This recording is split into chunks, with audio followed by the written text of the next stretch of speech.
Hello everyone, this is Faith, and today I'm going to bring forward some interesting information.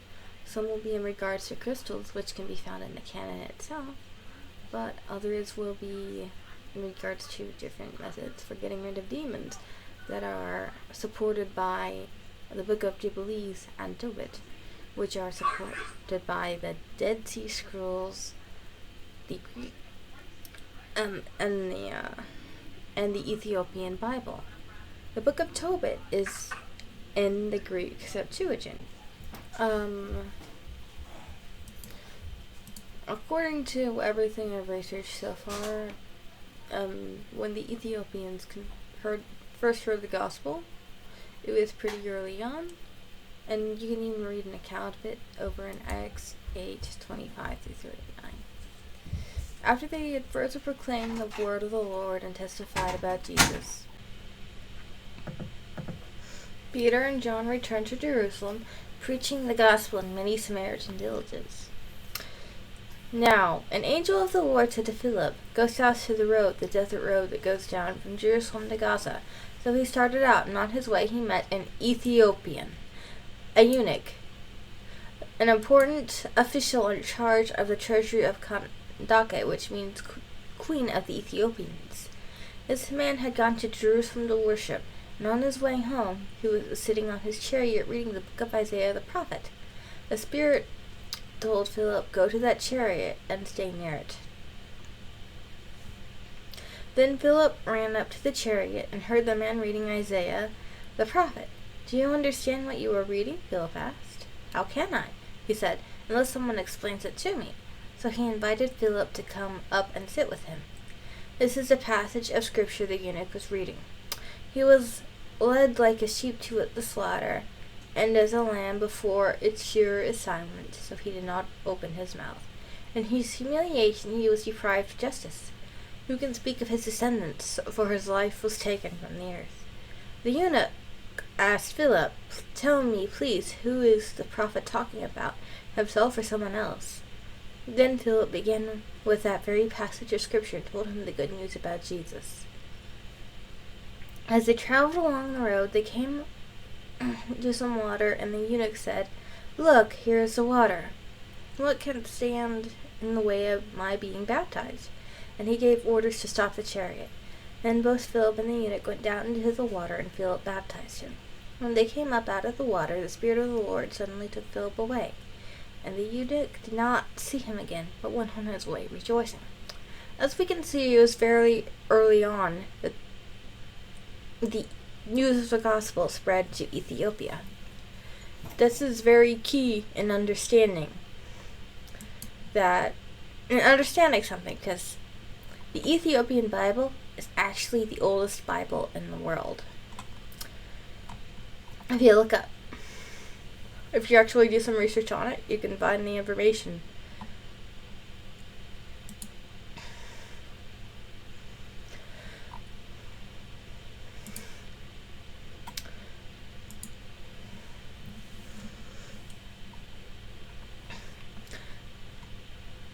And as it's the oldest Bible on earth, I would call the Ethiopian Bible the standard. Or if you were going to start getting into the lost books of the Bible, then anything in the Ethiopian Bible is fair game. So,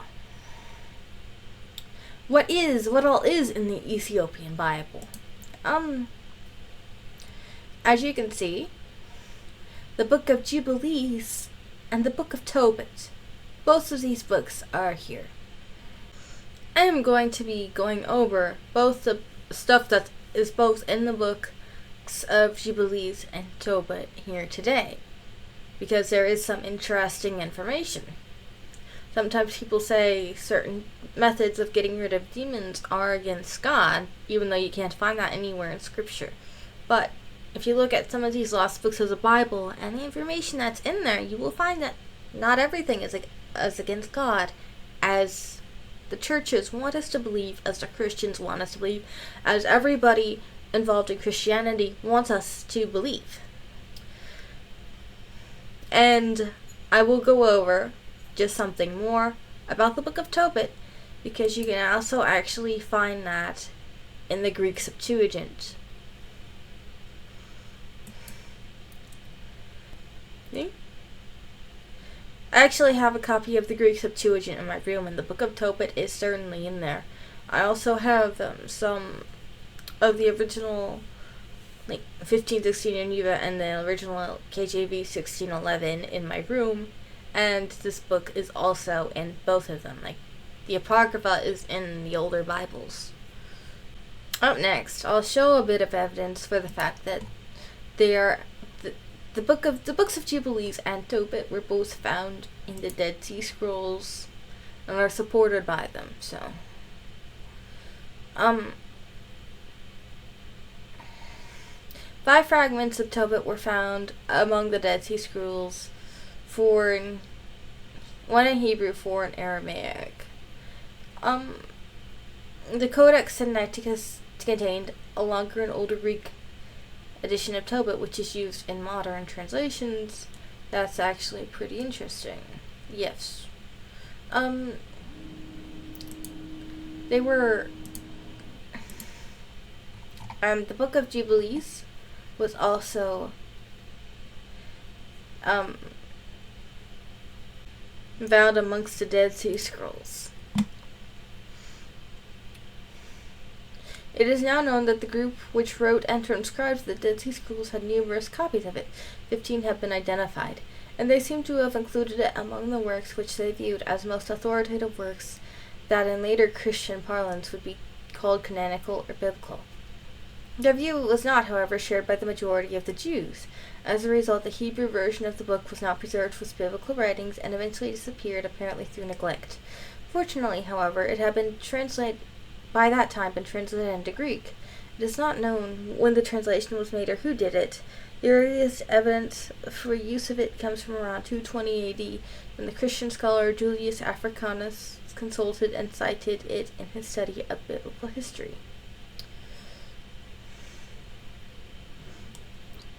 So, seeing as all the evidence for this book is there, let's take a look at what it says, what the Book of Tobit says. Now that all the evidence has been presented, I have made my case. This is Jubilees Chapter 10. And in the 3rd week of this Jubilee, the unclean demons began to lead astray the children of the sons of Noah, and to make error and destroy them. And the sons of Noah came to Noah their father, and they told him concerning the demons which were leading astray and blinding and slaying his sons. And he prayed before the Lord his God, and said, God is the spirit of all flesh, who hath shown mercy unto me, and hath saved me and my sons from the waters of the flood, and hast not caused me to perish as thou didst to the sons of perdition. For thy grace hath been great towards me, and great hath been thy mercy to my soul. Let thy grace be lifted up upon my sons, and let not the wicked spirits rule over them, lest they should destroy them from the earth. But do thou bless me and my sons, that we may increase and multiply and replenish the earth. And thou knowest how thy watchers, the father of these spirits, acted in my day.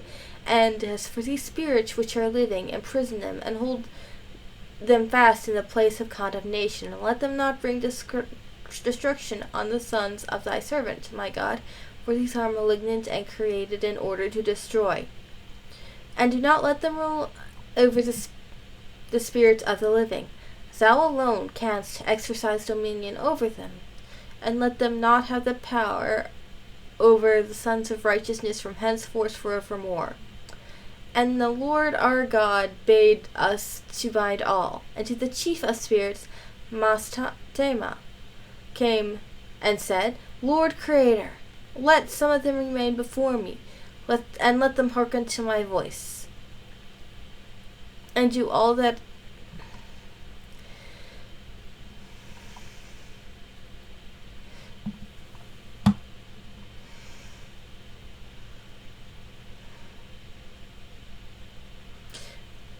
I shall say unto them. For if some of them are not left to me, I shall not be able to execute the power of my will on the sons of men. For these are corruption and leading astray before my judgment. For great is the wickedness of the sons of men. And he said, let the 10th of them remain before him. Let 9 of them descend into the place of condemnation. And one of us he commanded that we should teach Noah all of their medicines, for he knew that they would not walk in uprightness nor strive in righteousness. And we did according to his words. All the malignant evil ones we bound in the place of condemnation, and a 10th part of them we left, that they might be subject before Satan on the earth. And we explained to Noah all of the medicines of their diseases, together with their suggestions, how he might heal them with the herbs of the earth. And Noah wrote down all things in the book, as we instructed him, concerning every kind of medicine. Thus the evil spirits were precluded from hurting the sons of Noah. And he gave all that he had written to Shem, his eldest son, for he loved him exceedingly above all his sons. And Noah slept with his fathers, and was buried on Mount Lubar in the land of Ararat. 950 years he had completed his life, 19 jubilees and 2 weeks and 5 years. And in his life on the earth he excelled the children of men, save Enoch, because of his righteousness, wherein he was perfect. For Enoch's office was ordained for a testimony to the generations of the world, so he should recount the deeds of the generation and unto generation till the day of judgment.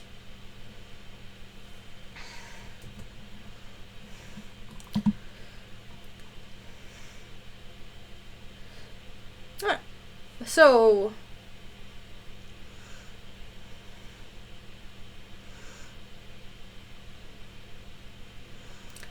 let's see. So, looks like God was okay with the medicines being taught.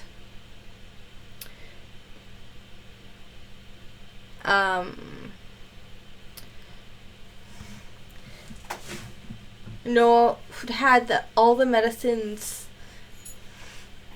of diseases explained all to him and laid out for him. What we can understand from this passage is that all of this whole mess started because demons were leading the people astray and blinding them and slaying them. It's a very old belief also that demons are the ones who cause illness in lives, and we can actually see examples of demons doing that over in the book of Job. So,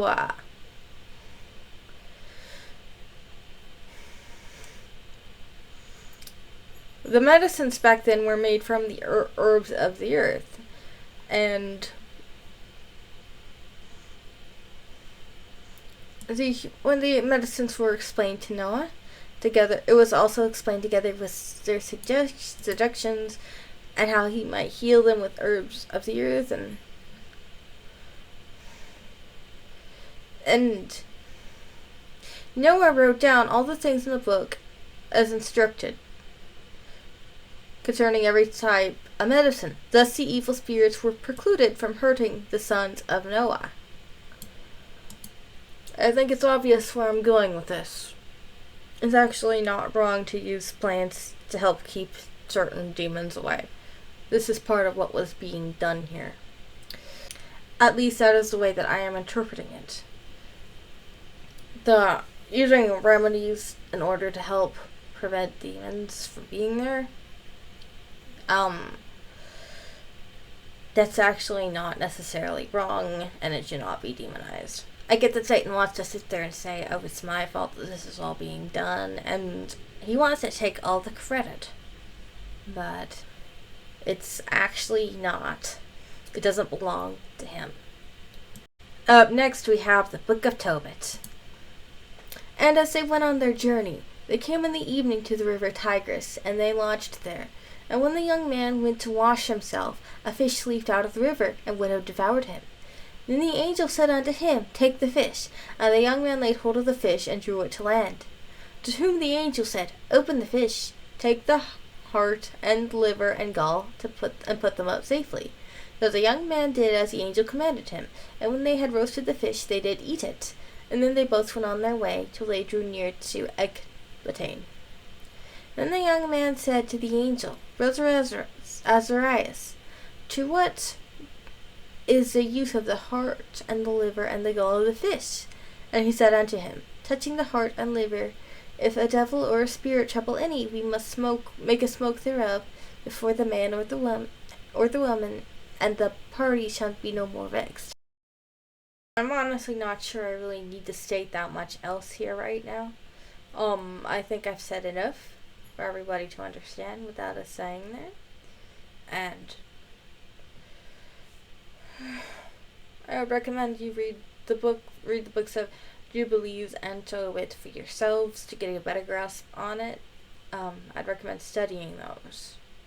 I'll put the links to those particular chapters of Jubilees and Tobit in the description, so you can go over them for yourselves. If you feel like I'm misinterpreting, say so in the comments. Let me know what you think. Anyway, let's go to the verses about crystals now. Because God doesn't actually say anything bad about crystals. It just seems to be like a modern assumption that crystals are bad.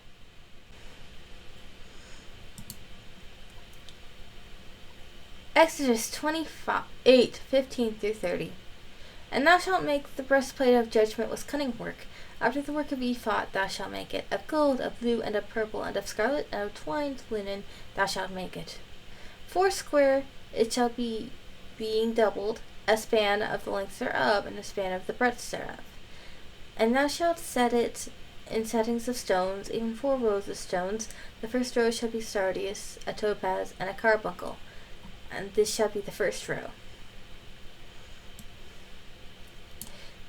And the second row shall be an emerald, a sapphire, and a diamond. And the third row, a ligure, an agate, and an amethyst. And the fourth row, a beryl, and an onyx, and a jasper. They shall be set in gold in their enclosings. And the stone shall be made with the names of the children of Israel, 12 according to their names, like the engravings of a signet, every one with his name. They shall be according to the 12 tribes. And thou shalt make upon the breastplate change at the end of the reason of pure gold. And thou shalt make upon the breastplate of 2 rings of gold, and thou shalt put the 2 rings on the 2 ends of the breastplate. And thou shalt put the 2 reason chains of gold in the 2 rings which are on the ends of the breastplate, and the other 2 ends of the reason chains thou shalt fasten in the 2 out. I think that's a Mandela effect word there. And put them on the shoulder pieces of the ephod before it. And thou shalt make 2 rings of gold, and thou shalt put them upon the 2 ends of the breastplate in the border thereof, which is in the side of the ephod inward. And the 2 other rings of gold thou shalt make, and thou shalt put them on the 2 sides of the ephod underneath, toward the forward part, over against the other coupling thereof, and above the girdle of the ephod. And they shall bind the breastplate by the rings thereof unto the rings in the ephod with lace of blue, that it may not be above the curious girdle of the ephod, and that the breastplate be not loosed from the ephod. And Aaron shall bear the names of the children of Israel in the breastplate of judgment upon his heart, and which when he goeth in unto the holy place for a memorial before the Lord continually. And thou shalt put the breastplate of judgment, the Urim and Thummim, and they shall be upon Aaron's heart when he goeth before the Lord. And Aaron shall bear the judgment of the children of Israel upon his heart before the Lord continually. That appears to be an entire chapter where they're using stones for spiritual reasoning. No, it's not for healing. No, it's not necessarily for protection, but it is still spiritual reasons. They're using them to go before the Lord with. So,